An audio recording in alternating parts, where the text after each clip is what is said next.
Draga braćo i sestre, poznanici, prijatelji i rođaci, kogod da ste, svi vi koje interesuje suštinska razumevanje nekih naših običaja i tako dalje, pa i vi studenti etnologije i drugi koji ste imali prilike se s ovim upoznate, štete što možda niste upoznali i širi krug ljudi, ali ne mislite da je to važno. Ne mislite da je to važno, jer mislite da nešto što nema veze sa hrišćanstvom, a što se praktikuje našem narodu navodi koji našire koji decenijama i stolećima, verovatno nema nikakve veze sa nama i ne može da utiče na nas. E pa ja, ono što znam iz Biblije, to je da oni koji neće služe Boga do 1000. kolena bivaju prokleti i neprijatelji Božiji su do 1000. kolena u jako nepovoljnoj situaciji, a oni koji se u dosluhu su sa demonima ne mogu ništa drugo da rade nego samo da čine demonske volje i da se nadaju samo da će nešto dobro iz svega toga da izađe, a neće.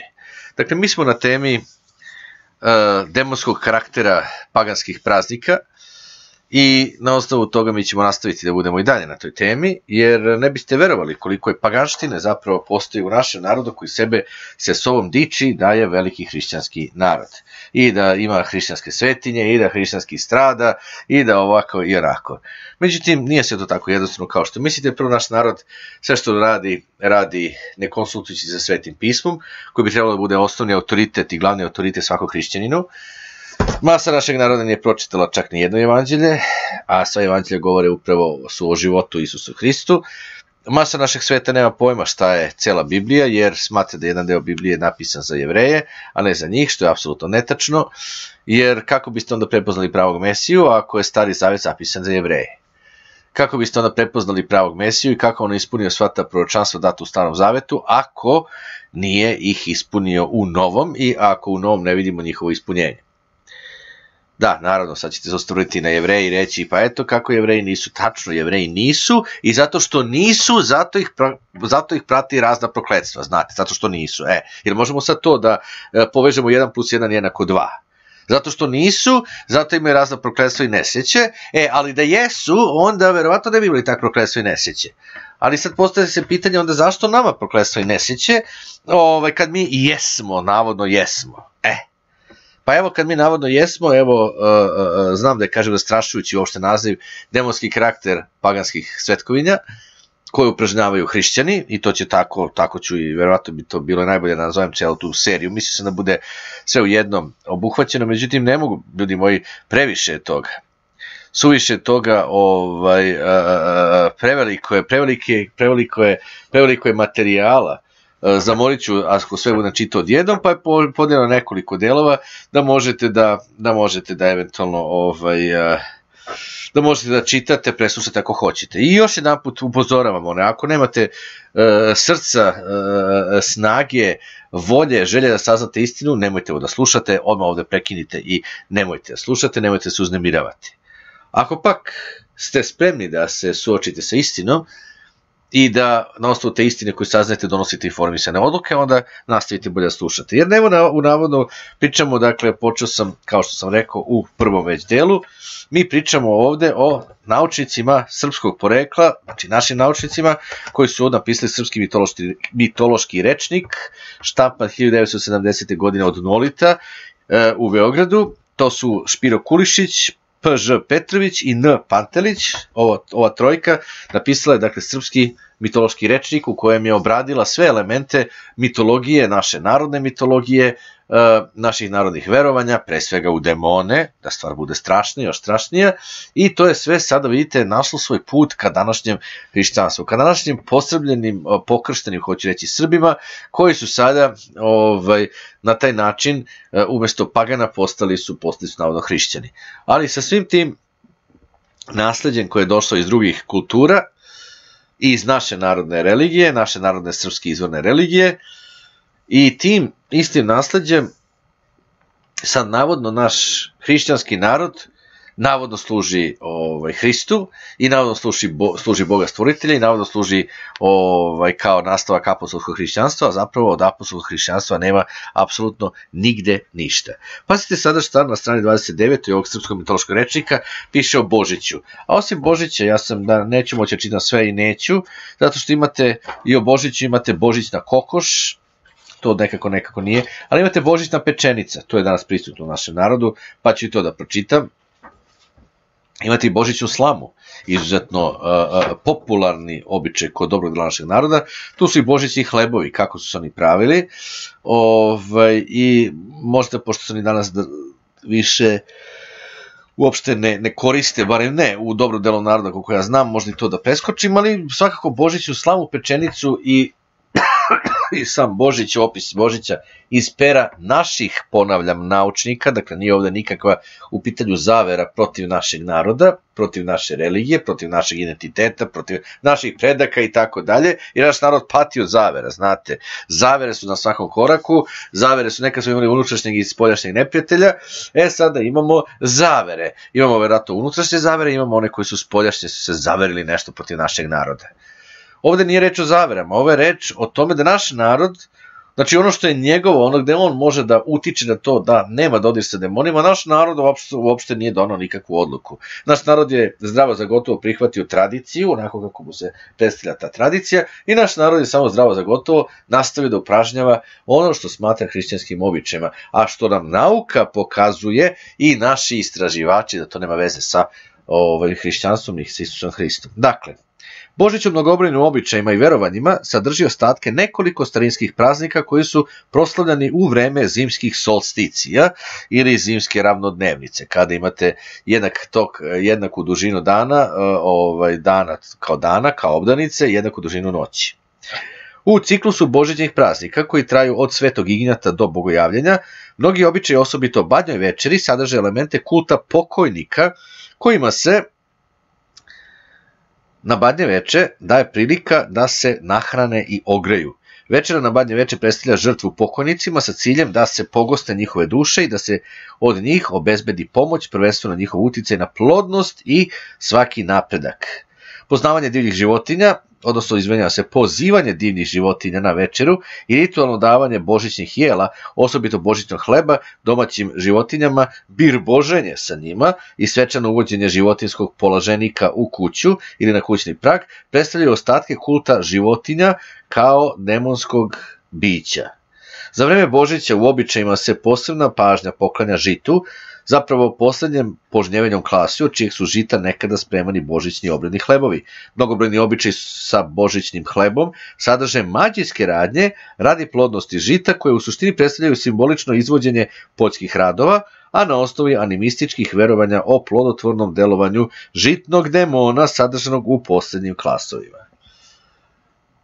Demoni žita, žitni demon, demoni. Eto, toliko. Eto toliko, i samo se pitam sada u svim tim običajima dodira se demonima, može li čovjek da ostane neokrnjen od demona? Pa ne može, ako ih prizivate, kako ćete ostati neokrnjeni? Oni će bez vaše svesti uspeti da uđu u vaš život.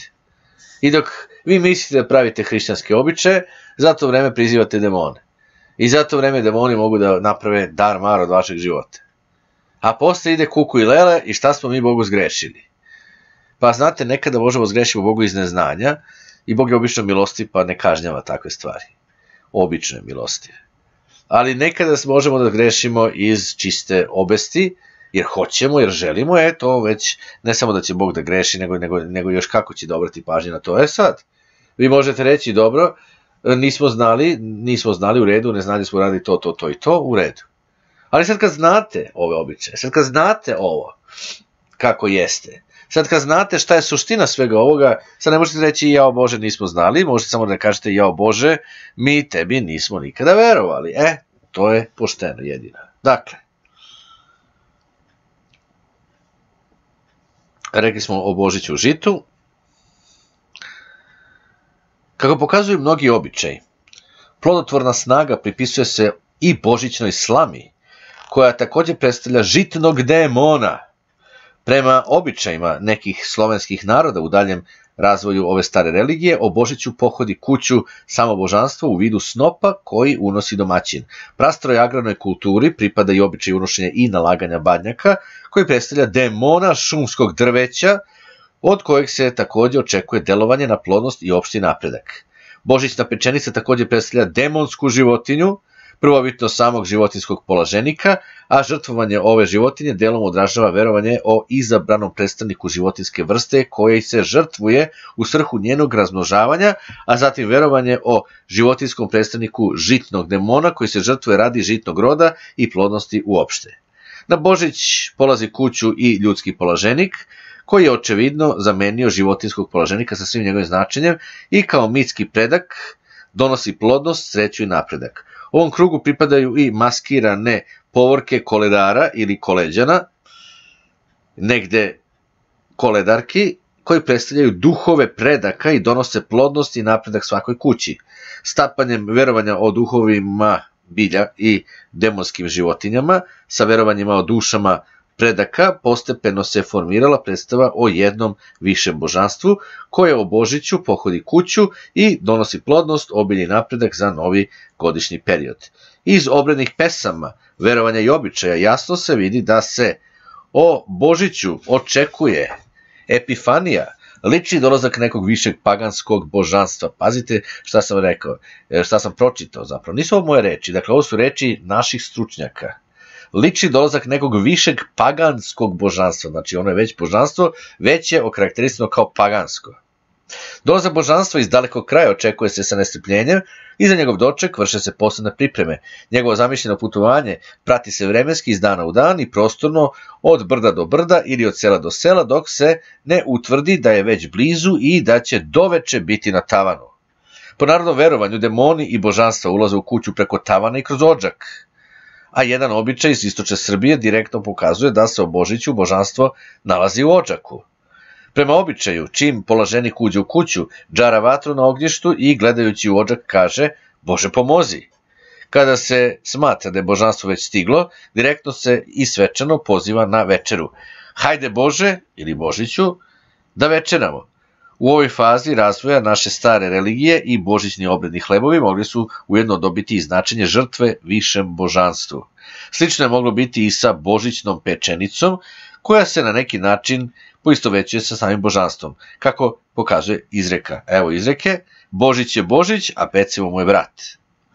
Čajkanović i neke naše božićne običaje dovodi u vezu sa kultom germanskog božanstva Nertuh, koje je kod Skandinavaca zamišljeno kao muško, a kod Germana južno od Baltika kao žensko božanstvo majke zemlje. Prema Tacitovom opisu, kada boginja u određeno vreme krene na put, nastanu veseli dani, a praznuje se u svim mestima koje boginja poseti. Tih se dana ne ratuje, sklanja se sve što je od gvožđa, oružje se ne dira, nastaje opšti mir. Kada se boginja zasiti ljudskog društva, sveštenik je vrati u hram, zapravo njen kip koji tada operu i u nekom skrivenom jezeru. Ko se ne bi ovde i nehotice setio, kaže Čajkanović, epifanije našeg Božića i propisa koji važe za praznik, na obavezni mir Božiji i mir Boženje, na propis da se o badnjem večeru i o Božiću sklanjaju kašike, noževi i svi predmeti od gvožđa. Najzad da proglas da se posle Božića, izvinjava se, ikone moraju oprati u reci. Dakle, ko se toga ne bi setio, kaže Čajkanović. Mi se verovatno ne bismo setili, ali evo, zahvaljujući našim stručnjacima, i toga smo se setili.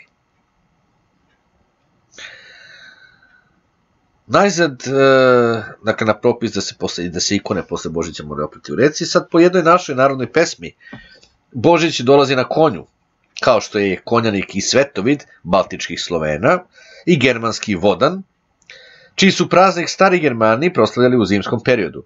Po germanskog vodana, svetovid je noćni konjanik, božanstvo donjeg sveta. Znači, opet dolazimo do htonskog ili donjeg sveta. Nigde nemamo gornji svet, nigde nemamo nebeski svet, nigde nemamo Boga i anđele, dragi prijatelji i rođaci, nego imamo samo donji svet, htonski svet, mrtvilo, mrtvo, demoni, proslavljene kulta smrti i tako dalje.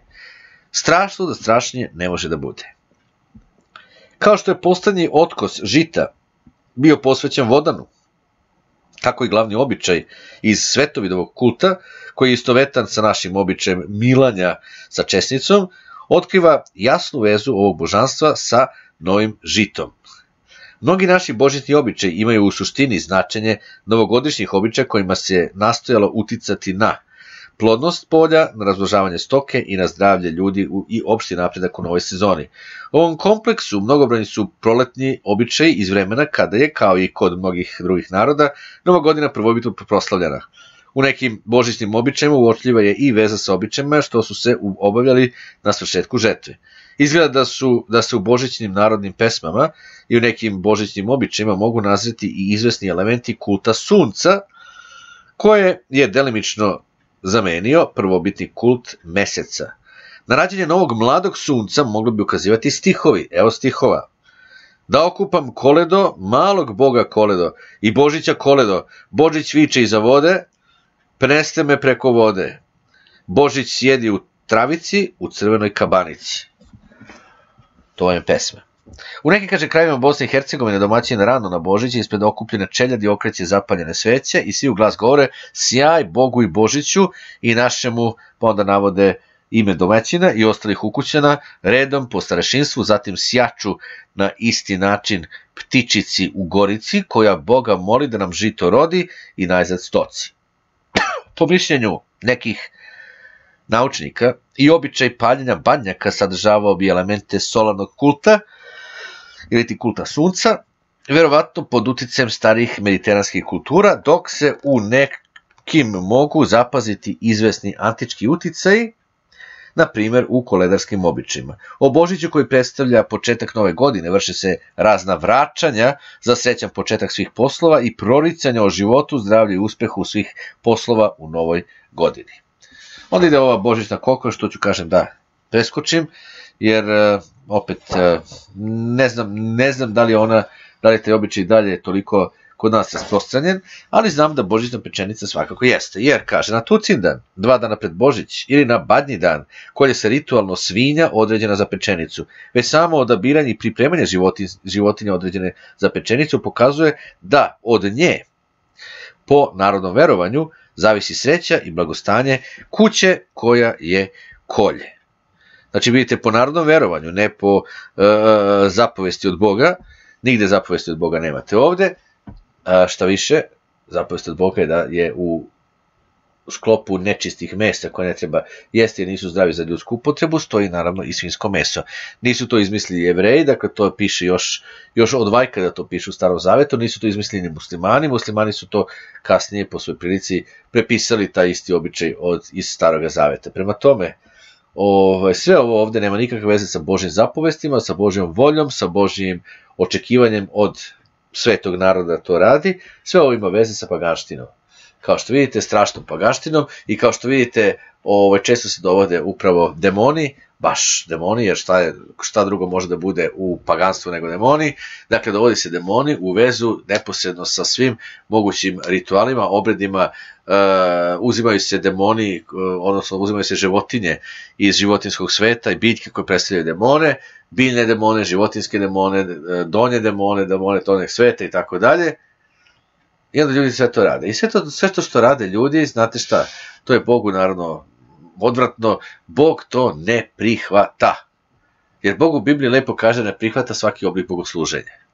Bog je propisao kako njemu služiti, Bog se drži toga i dana današnjeg, Bog se ne menja, jer ja sam Gospod, ja Gospod ne menjam se, 3 puta kaže u poslanici, odnosno nije u poslanici nego u napisu, odnosno u knjizi proroka Malahija, jer ja Bog ne menjam se. U poslanici, dakle Jevrejima, tamo još kaže da je Bog isti, juče, danas i zauvek. Znači nije on jedan Bog juče, pa je Dobu Izraelju vam dao moralni zakon, pa je drugi Bog danas koji je rekao da je taj zakon besmislen i da donosi prokletstvo i ne treba ga slaviti, kakva glupost, a sutra će da bude neki tamo levi drugi Bog koji nema pojma kakve će druga pravila da ima, koja će da izmisli eventualno recimo ekumensko hrišćanstvo. Obrni okreni, Bog je uvijek isti. I šta god rekli vaši sveštenici u koju god crkvu da idete, ja samo kažem, njih izazov za te sveštenike je bukvalno Sveto pismo.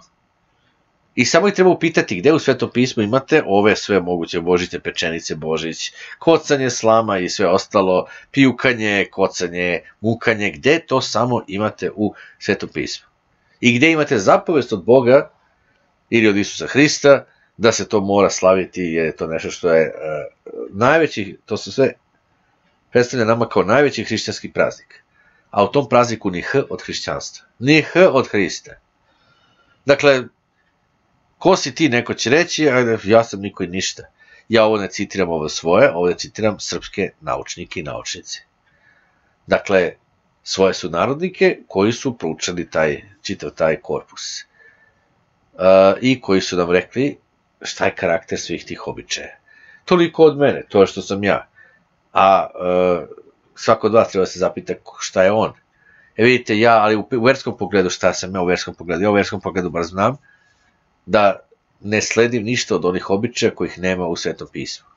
Ja u verskom pogledu sledim, znači isključivo ono što piše u Svetom pismu, da treba živjeti moralno po zapovestima koje je držao i sam Isus Hristos. I ja isto tako znam da je to najvažnije spasonosno znanje. A sve ove paganske običaje kojima ljudi ne samo što veruju, nego robuju, neki čak vrlo strastveno robuju tome, misleći da je to način na koji Bog želi da oni njemu služe, da će biti jako će uvrediti Boga ako to tako ne rade, iako Bog sve to nije ništa zapovedio. Dakle, takvi ljudi ostavim samo da razmisle za kojim smislom, ciljem, svrhom to nešto rade. Oni će reći pa što je Bog to tako. Dobro, ako je Bog to tako, onda zašto nemamo u Bibliji primjer da je Bog, da su Božji ljudi, pre svega Isus Hristos, pa zatim i apostoli radili sve to tako. Nemamo to, primjer taj. I drugo, zašto bi Bog svoj narod stavljao tako neki položaj da stalno bude kao neki rob svim ti nekim običajima koji apsolutno sa njim nemaju veze, niti sa njegovim zapovestima. Dakle, vraćamo se na pečenicu.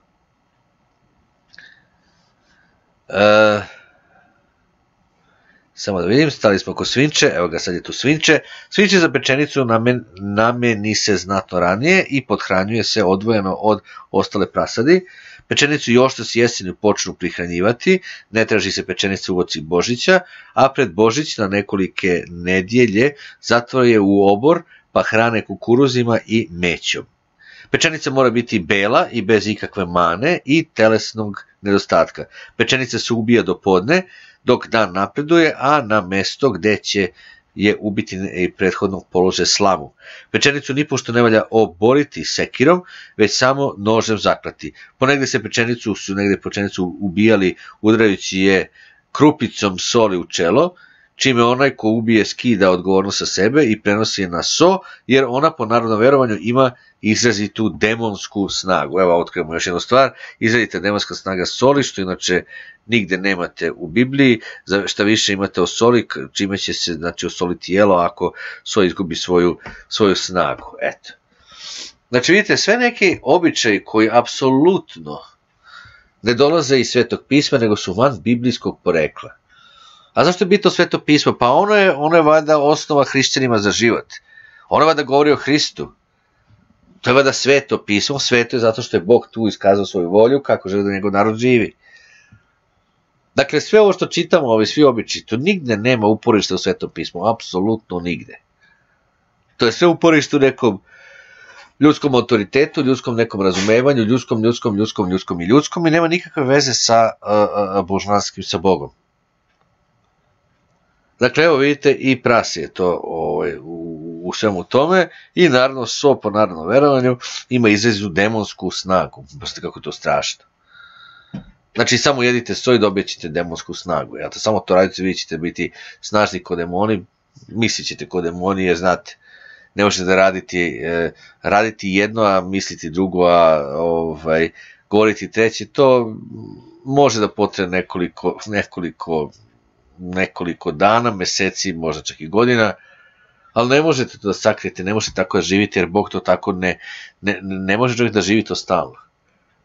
Jer onda je potpuno nepristrasan, potpuno pristrasan, potpuno raspoređen na više ljudi, potpuno ne znam gde treba da stane i da bude, i to je prosto strašno. Dakle, demonska snaga u soli. Nastavljamo dalje. Krvi, sa čitanjem onoga što su napisali naučnici, krvi ubijene životinje pridaje se osobito u prvom redu lekovita moć, možete misliti. To nigde u Bibliji nema, to u Bibliji je zabranjeno prolivati krv, znači zabranjeno ubijati, a ako već imate životinju koja je zaklana za nečiju upotrebu, glasi zapovest, iscedite svu krv iz tog mesa, jer naravno krv prenosi i bakcile i razne bolesti. Krv potpuno odstranite, ne upotrebljavajte je u mesu. Dakle, daje se lekovita moć krvi ubijene životinje i ponegde domaćica, izvinjavam se, ne domaćica, nego domaćin, ponegde domaćin koji zakolje pečenicu lisne krvi iz zakolja, čime direktno prenosi na sebe demonsku snagu žrtvovane životinje. Evo, pogledajte koliko je to strašno. Prvo je konzumiranje krvi je po Bibliji zabranjeno, ne davanje krvi u medicinske svrhe, nego konzumiranje krvi. Znači mi ovdje imamo da neko konzumira malo krv, čime direktno krši, direktno je protivnik Božje reči, a onda vidite što to radi, da uzme tu demonsku snagu te krvi na sebe. To je prosto strašno. Zatim kaže dalje tekst, zatim kaže stavi u ranu klip kukuruza da se okrvavi, pa to okrvavljeno zrnje služi kao lek za ljude i za životinje. Još strašnije. Znači, direktno ono što je Biblija rekla, direktno suprotno biblijskoj nauci je upravo ovo ovdje. Koliko je naša kultura, naša popularna kultura zapravo protivna Bogu, jer je protivna i Božje reči, a Božja reči nije ništa drugo nego Božja volja iskazana rečima za nas da možemo to da razumemo. Dakle, upotrebljava to kao lek za bolove životinje. Negde već na Božić zakrme stoku, i to posebno svako bravče, krvlju pečenice, pomešano je sa solju i kukuruzom koji su prethodno bili u ustima pečenice. U nekim mestima u pečenici stavljaju jabuku ili dunju kojom se na Božić omrse radi dobra zdravlja ili je čuvaju kao lek. Osobito su lekoviti pojedini životni delovi pečenice, srce, bubreg, slezina i jetra, a posebna snaga pridaje se glavi pečenice, njušci i vilici. Mistična snaga pridaje se i predmetima koji su bili u vezi sa pečenicom, ražnju i vršci, izvinjavam se, nije vršci, nego vrpci, znači mistična snaga pridaje se i predmetima koji su bili u vezi sa pečenicom, ražnju i vrpci, kojom je pečenica bila vezana. Pored verovanja u lekovitu moć njuške od pečenice, ona se čuva da bi se svinje množile. Iz istog razloga ponegde su vilicu i plećku pečenice ostavljeni na tavanu. Naši običaji ukazuju na verovanje da je za glavu pečenice, osobito za njušku i vilicu, a zatim uopšte za kosti, vezana duša žrtvovane životinje. Opet duše, jel te? I besmrtnosti duše. Kosti pečenice ne rasturaju se do Nove godine ili do bogojavljenja, da se ne bi svinje rasturale, ili ih iz istog razloga meću u šuplju bukvu. Negde se skupljene kosti nose na mravinjak, da bude prasadi mnogo kao mravi. Kod lovačkih plemena nalazimo analogne običaje koji se vrše u nameri da se izazove razmnožavanje životinja koje se redovno love. Kod giljaka, pošto bi pojeli meso žrtvovanog medveda, najstariji ljudi svečano su odnosili kosti i lobanju medveda u šumu, nedaleko od sela, i tu bi kosti zakopali, a lubanju bi natakli na procep nekog sabla. I po našim običajima, osobita se pažnja obraćala glavi pečenice. Ona se ostavljala za Novu godinu i tada se pazilo da se ne razglavi. Kako smo već navikli, kosti glave, osobito vilica, ostavljaju se na tavanu i njima se pridaje lekovita, plodotvorna i uopšte mistična moć. Ista mistična moć pridaje se i plećki pečenici, odnosno njenoj kosti, na kojoj se gata i koja se radi toga ne sme zubima dohvatiti. Prema našim običajima i verovanjima, ritualno obijanje svinja o Božiću značilo bi žrtvovanje izabranog predstavnika životinjske vrste, koji se inače redovno ubija. Ovi naši običaji uopšte sadrže mnoge elemente karakteristične za isti tip žrtvovanja kod Aina i giljaka, lovaca na medvede, gde se medved ujedno pojavljuje kao polaženik i kao sakramentalna žrtva. Svinja se polažava, ne, izvinjavam se, idemo opet. Svinja se ponegde i kod nas javlja kao životinski polaženik na Svetog Ignjata i u Zakarpatskoj Ukrajini na Svetog Ignjata ubijali su ritualno svinju na isti način kao što se kod nas ubija o Božiću. Sve to pokazuje da su životinski polaženik i životinska žrtva u božićnoj sezoni nekada predstavljali dve strane, dva bitna elementa jedinstvenog običaja koji prvobitno potiče još iz lovačkog stupnja. Međutim, u našim običajima ujedno nalazimo i jasno izraženo verovanje da svinja pečenica utiče na rod useva, negde se verovalo da mito neće roditi ako svinje, samo vidimo da neće roditi ako svinje, neće roditi ako ugine krme određeno za pečenicu. U nekim selima zapadne Bosne u pečenicu su stavljali jedan ili više klipova kukuruza, čije su srnje čuvali do proleća, kad bi ga pomešali sa žitnim semenom. I onda naravno sad ćete vidjeti ima dakle određene naznačenja. Ova plodotvorna moć pečenice, po narodnom verovanju, nalazila se i u njenoj vilici, kojom bi ponegde promešali žitno seme, pre nego što će ga posejati. Da se od pečenice očekuje delovanje na rod žita, najbolje pokazuje običaj što se ponegde, prilikom mađijskog vršenja, glava pečenice iznosila na guvno i stavljala na stožer uz poslednji snop.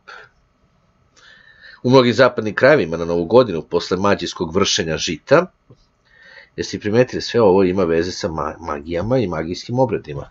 I kako neki magijski obredi, magije koje svi znamo da su demonske, štetne, đavolske stvari, mogu da donesu blagoslov bilo kome, ja ne znam, ali vidite, ljudi su kadri da i to veruju. Ili ovo što su radili nisu znali da to bila magijska radnja, po svojoj prilici nisu imali pojma i onda možete misliti kako su nesreću nanosili sebi i prizivali nesreću i patnju na sebe i svoje potomstvo.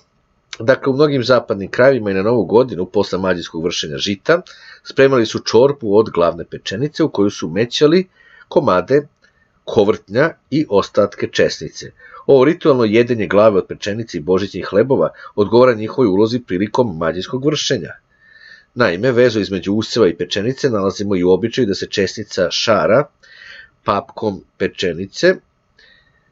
Kako je česnica obredni hleb, koji simbolički predstavlja useve i od kojeg prvenstveno zavisi rod žita, šaranje česnice papkom pečenice treba da pojača njeno mađijsko delovanje na rod useva. Isto značenje ima i običaj da se česnica zamesi ponegde mašću od pečenice. Ovi običaj kao i običaj da se u pečenicu stavlja kokoš, koja u stvari predstavlja žitnog demona, jasno pokazuju da je pečenica u vezi sa razvojem motičke zemljoradnje i sa pripitomojavanjem divljih životinja dobila i značenje životinskog predstavnika žitnog demona. U mnogim krajevima Evrope poznato je verovanje da se duh žita prilikom žetve ili o Božiću javlja kao svinče, a naši običaji i verovanja sadrže tragove poštovanja svinje u primalnim oblicima koji su se začuvali u mediteranskim kultovima Adonisa, Dionisa i Demetre. U Hercegovini i planinskim delovima Bosne umjesto svinje za Božić ritualno kolju ovcu koju zovu zaoblica ili veselica. U ovim krajevima se ovca javlja kao životinski polaženik, a iz nekih se običaja vidi da je svinsku pečenicu zamenila ovca koja se ritualno kolje o Božiću, koja se ritualno kolje da vidim o Božiću, ali tako jeste o Božiću, samo da vidim, ne, oprostite, u ovim se krajevima polako. U ovim krajevima se ovca javlja i kao životinski polaženik, a iz nekih običaja se vidi da je svinsku pečenicu zamenila ovca u vezi sa razvijenim gajanjem ovaca. Za ovcu koja se ritualno kolje o Božiću vezani su i neka ista verovanja kao i za svinju, s tom razlikom što nema običaja i verovanja u vezi sa usevima. Verovanje u oplodnu moć veselice izraženo je u običaju da se njenim rogom udari voćka koja ne rađa. Običaj za božićnom ovcom u prvom redu odražavaju njenu vezu između žrtvovane ovce i stada. Glavu božićne ovce negdje također čuvaju sve do nove godine, a njenu vilicu ostavljaju do sljedećeg Božića. U Hercegovini domaćin za novu godinu čisti i reže glavu, čuvajući je da je ne razglavi, jer vele da je to veliki udes radi vukova.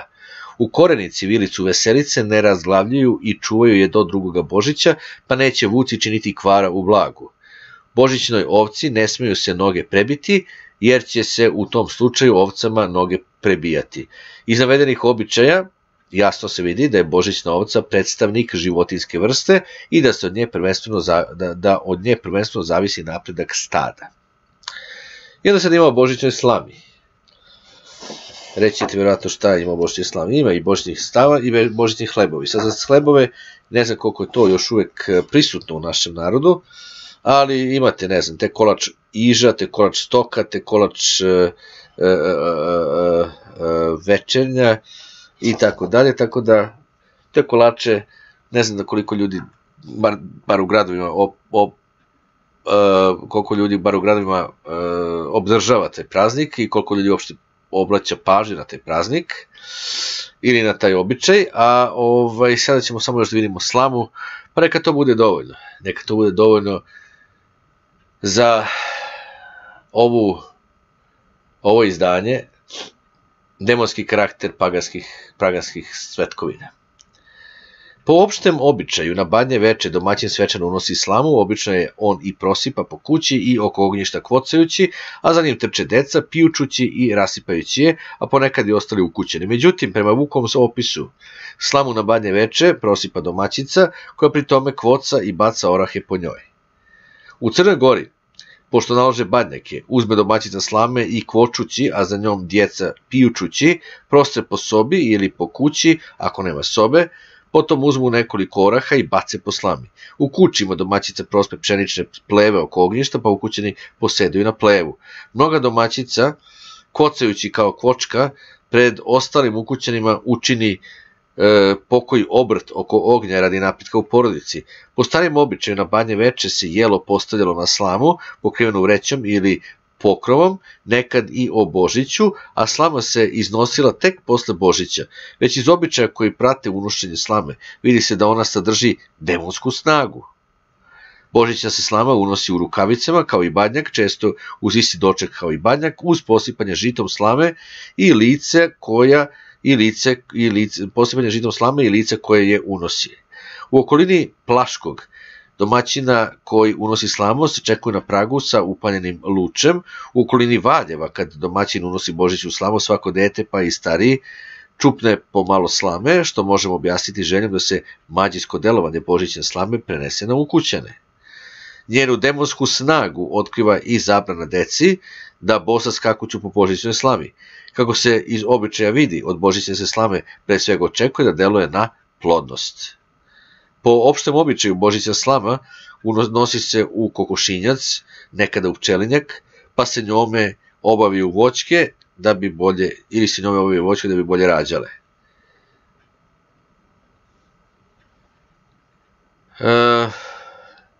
Samo da vidim. Ovo smo pročitali kako deca skaču po slami. Kako se iz običaja vidi, od božićne se slame pre svega očekuje da deluje na plodnost, to smo već pročitali. Negde se božićna slama pali po gradini, u voćnjaku i na gumnu, oko stožera, ili se nosi u njivu i u vinograd. U okolini Valjeva slamu su na Badnji dan 3 puta unosili u svinjac, zatim da bi se krmače 3 puta u godini prasile. U kućima su iznosili božićnu slamu i nešto mrsa na njivu pod pšenicom, plevom bi načinili poveći krug i u njemu hrast, pa bi tu seo i omrsio se onaj koji je plevu izneo. U Popovom polju, za običaj kićenja kuće bršljanom i prosipanja slame po kući o Božiću, kažu gobinjati kuću. Ako imamo u vidu da izraz gobinjati potiče od staroslovenske reči gobino, što znači usev i urod, u značenju obilnog roda, onda je jasno da je božićna slama predstavljala useve i da se od nje prvenstveno očekuje plodotvorno delovanje na useve. Isto verovanje otkriva i običaj iz Gornje Pčinje, gde domaćin na Badnje veče spava na krstu načinjenom od božićne slame, sa ravnikom pod glavom. Veza između božićne slame i useva osobito je vidna u običaju da se slama po Božiću nosi u ambar ili na guvno, gde ostane dok se novo žito ne počne da vrše. Strašno, i idemo još dalje. Po nekim običajima se veoma jasno vidi da božićna slama simbolički predstavlja useve. U nekim selima Bosne bio je običaj da se na Badnje veče svi ukućeni legnu na slamu, okrenuti na jednu stranu, da im se žito u njivama ne bi zamrsivalo, nego da bi leglo na jednu stranu. Na Kosovu na Badnje veče svi se ukućeni pomaknu do zida, pa se okrenuti ruku iza zida i vezuju božićnu slamu za berićet, izjavljujući želju da rode usevi i da se množe pčele i živine. Da je božićna slama primarno predstavljala useve, zapravo novo žito, najbolje se vidi iz uloge koju je ona imala u običaju simboličkog vršenja. U mnogim selima Banije, Korduna i Bosanske Krajine na Novu godinu, pre svanuća, obavljao se običaj simboličkog vršenja, u kojem je božićna slama predstavljala novo žito, a specijalni šuplji kolač, kovrtanj, simbolički ishod ovog mađijskog obreda. Na Mašvini, na Mladi Božić, domaćin izvede decu na guvno pre svenuća i ujedno iznesu kovrtanj i božićne slame. Kovrtanj domaćin natakne na stožer, pa zatim na stožer veže konopac koji prihvate deca i ržući poput konja 3 puta optrče oko stožera. Kovrtanj zatim nose u štalu i nataknu ga na rog, volu dešnjaku. Kada voz baci kovrtanj, gledajući na koju je stranu vo pao, na koju stranu je kovrtanj zapravo pao, na koju ga je stranu zbacio, znači na koju ga je stranu zbacio, dakle vo, šta se onda dešava? Kada voz baci kovrtanj, gledajući na koju je stranu pao, jer se verovalo da će godina roditi kao ako kovrtanj padne tako da se vidi i lice.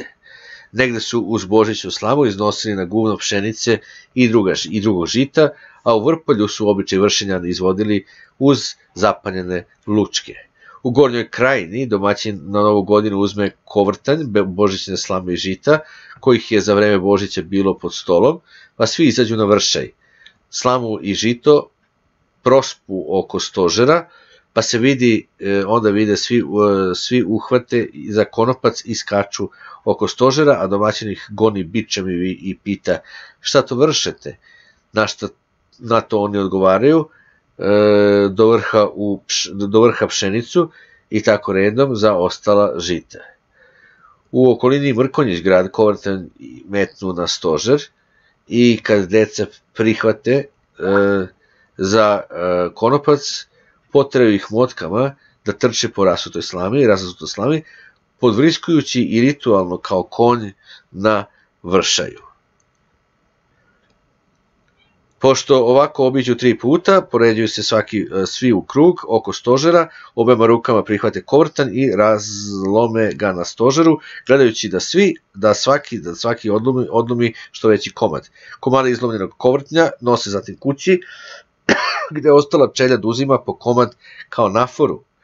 Preostale delove kovrtnja izlome, preliju kajmakom i meću na sofru kao pravo jelo. Zanimljivo je da se ponegde u ovom običaju mesto kovrtnja pojavljuje čestica. U nekim selima iz okoline Sanskog mosta na Novu godinu iznesu na guvno božićnu slamu, preostali komad čestice i glavu pečenice, komad čestice nataknu na stožer, pa deca zatim skaču po slami, vršu božićni kolač. Znači kaču po slami i vrše božićni kolač.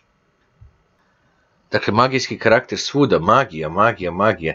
Svi mi znamo da je magija nešto loše i opasno i nešto što ne valja, ali vidite, to nismo znali iz ovih raznih običaja kojima nas niko nije naučio, kakav je sve karakter svih tih običaja, karakter svih tih demonskih pojava, karakter svih tih demonskih obreda i evo vidite šta se ona dešava. Dešava se da mi tako nesvesno na sebe navlačimo prokletstva.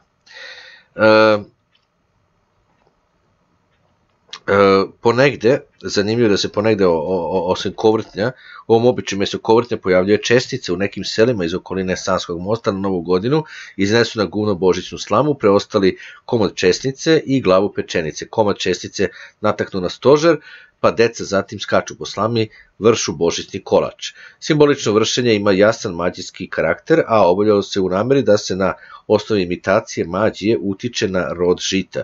Po narodnom objašnjenju običaj predstavlja vršenje božićnog kolača, odnosno žita od kojeg se mesi božićni kolač, a kovrtanje čestica u celom običaju zaista se pojavljuju kao rezultati vršenja.